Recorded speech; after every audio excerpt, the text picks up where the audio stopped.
मैं हूं निधि और आज मैं इस YouTube चैनल के जरिए 12th RBSc का चैप्टर नंबर 2 का प्रबंध का कार्य आपके सामने लेकर आई हूँ। देखिए, प्रबंध के कार्य मैनेजमेंट फंक्शन एक बहुत ही इंपॉर्टेंट क्वेश्चन होता है। इस डायग्राम के जरिए मैं आपको आज बताने वाली हूँ कि किस तरीके से प्रबंध के कार्यों के द्वारा एक प्रबंधक अपने व्यवसाय में, अपनी संस्था में साधनों का अधिकतम उपयोग करता है और ग्राहकों को संतुष्टि प्रदान करते हुए अपनी संस्था की ख्याति को बढ़ाता है, लाभों को बढ़ाता है और लागतों को कम करता है। देखिए, सबसे पहला प्रबंध का कार्य आता है नियोजन, जिसे इंग्लिश में कहते हैं प्लानिंग। नियोजन के बाद आता है संगठन, ऑर्गेनाइजेशन। उसके बाद आता है निर्देशन, डायरेक्शन। फिर आता है समन्वय, कोऑर्डिनेशन। फिर आता है अभिप्रेरण, मोटिवेशन। फिर आता है नियंत्रण, कंट्रोल। और एक बार नियंत्रण हो जाने के बाद दोबारा से वापस हमें क्या करना पड़ता है? नियोजन। अर्थात प्रबंध के ये सारे काम एक निश्चित तरीके से चरण में चलते हैं और प्रबंध एक निश्चित चरण में चलता है, इसलिए इसे क्या कहा जाता है कि प्रबंध एक प्रक्रिया है, वो भी कैसी? गत्यात्मक, जो निरंतर और लगातार चलती रहती है। चलिए, सबसे पहला फंक्शन होता है नियोजन। नियोजन में एक प्रबंधक योजना बनाता है कि कब क्या करना है, कैसे करना है, कौन करेगा, कितने समय में किया जाएगा, किस विधि से किया जाएगा। इन सारी बातों का हर एक क्यों, क्या, कैसे, कब, कौन और कहाँ, इन सारे प्रश्नों का उत्तर एक योजना के अनुरूप में बनाया जाता है। और ये योजना कहाँ बनती है? प्रबंध के प्रथम स्तर पर, जिसे क्या कहा जाता है? उच्च स्तर। ये योजनाओं का निर्माण कहाँ होता है? उच्च स्तर पर। नियोजन कहाँ किया जाता है? प्रबंध के उच्च स्तर पर।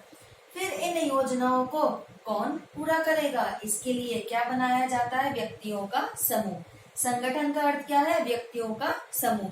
देखिए, व्यक्तियों का समूह भी बनाया जाता है और मशीनों का समूह भी बनाया जाता है। व्यक्तियों का समूह और मशीनों का समूह क्या कहलाता है? संगठन। और ये संगठन क्या काम करता है? नियोजन में जो हमने योजना बनाई है, प्लानिंग करी कि हमें क्या करना है, कब करना है, कैसे करेगा और कौन करेगा, ये किसके द्वारा संपन्न हो पाता है? संगठन के द्वारा। तो देखिए, संगठन प्रबंध का एक क्रियाशील कार्य है। नियोजन प्राथमिक कार्य है, ये द्वितीय कार्य है और क्रियाशील कार्य है। बात यह आती है कि व्यक्तियों का समूह आपने बना लिया, उसे आपने कार्य को दे दिया, पर कार्य करने के लिए हमें उन्हें उचित निर्देशन देना पड़ता है। ये कहलाता है निर्देशन या डायरेक्शन। ये डायरेक्शन कौन देता है? अधिकारी देते हैं। किसे देते हैं? अधीनस्थ को देते हैं कि आपको जो कार्य दिया गया है उसको आपको इस तरीके से, इस पद्धति से करना है। आपने कार्य को निर्देशित कर दिया, पर जब तक व्यक्तियों में और आपके साधनों में तालमेल नहीं होगा तो आपका किया गया प्रबंध बेकार जाएगा। तालमेल क्या कहलाता है? समन्वय, कोऑर्डिनेशन। देखिए, हम पार्क में जाते हैं, झूला झूलते, एक सीसॉ झूला होता है, एक ऊपर जाता है, दूसरा नीचे, फिर दूसरा नीचे आता है, पहला ऊपर आता है, तो उन दोनों में क्या है? कोऑर्डिनेशन, समन्वय है, तभी तो वो दोनों एक उस झूले का आनंद ले पाते हैं। ठीक उसी तरीके से जब हम घर में कोई भी काम करते हैं, मान लीजिए आप खाना बनाते हैं, तो आपकी मदर खाना बनाती है, आप खाना बनाते हैं, तो सबसे पहले आप गैस ऑन करते हैं, आप कुकर चढ़ाते हैं, फिर आपकी सब्जियां कटी हुई रहती हैं, उन सब्जियों के लिए आप पहले मसाले को तैयार करते हैं, उसे भूनते हैं, फिर सब्जियां डालते हैं, मसाले डालते हैं, पानी डालते हैं, सीटी लेते हैं, उसके बाद आप धनिया या जो भी ऊपर से आपको गार्निशिंग करनी होती है वो करते हैं। उनमें भी क्या है? तालमेल। यदि सब्जी कटी हुई नहीं होगी, गैस आपने पहले जला दी और आपका मसाला तैयार नहीं है, आपने फिर भी गैस पहले जला दी, तो क्या होगा? आपकी गैस यानी आपका साधन व्यर्थ जाएगा।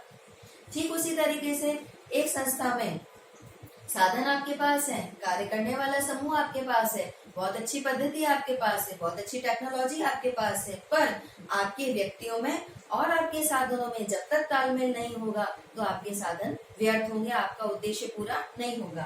तो व्यक्तियों में और साधनों में क्या होना जरूरी है? तालमेल और समन्वय। और वह समन्वय कौन बैठाता है? प्रबंध बैठाता है। फिर आता है अभिप्रेरण। देखिए, एक व्यक्ति को आप धक्के दे करके काम करा रहे हैं और एक व्यक्ति खुश होकर के काम कर रहा है, तो देखिए कौन सा काम अच्छा होगा? जो व्यक्ति खुश होकर के काम कर रहा है। अभिप्रेरण क्या है? मोटिवेशन। एक प्रबंधक अपने अधीनस्थों को कार्य करने के प्रति उनकी इच्छा जागृत करता है कि आपको ये काम करना है। और जब तक कर्मचारी और अधीनस्थ अपनी स्व इच्छा से, अपने मनोबल से कार्य नहीं करेंगे, तब तक कार्य ठीक तरीके से नहीं होगा। अभिप्रेरण के बाद आता है नियंत्रण। देखिए, नियंत्रण प्रबंध का अंतिम कार्य होता है। यह अंतिम कार्य इसलिए है क्योंकि प्रथम कार्य में जो आपने योजना बनाई है, जो आपने प्लानिंग करी है, वह इन सारे कार्यों के जरिए पूरी हुई या नहीं हुई, ये किसमें देखा जाता है? नियंत्रण में देखा जाता है। नियंत्रण में प्रमाप निर्धारित किए जाते हैं कि आपने योजना में ये कहा था कि भाई आपको एक महीने में 10,000 इकाइयों का उत्पादन करना है।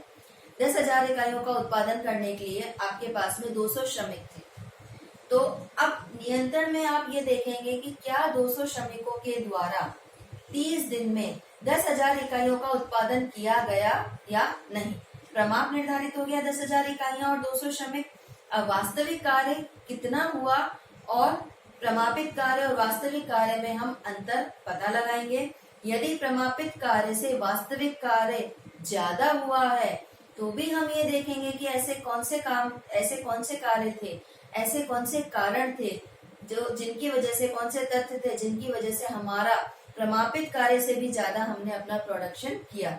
और यदि प्रमापित कार्य से हम कम कर पाएंगे तभी हम विचलन यानी अंतरों का पता लगाएंगे कि ऐसे कौन से काम थे, ऐसे कौन से कारण थे, ऐसे कौन से तथ्य थे जिनकी वजह से हम अपने नियोजित कार्य को सही समय पर पूरा नहीं कर पाए। तो उन अंतरों का पता लगाना और उन्हें दूर करने के उपाय करना।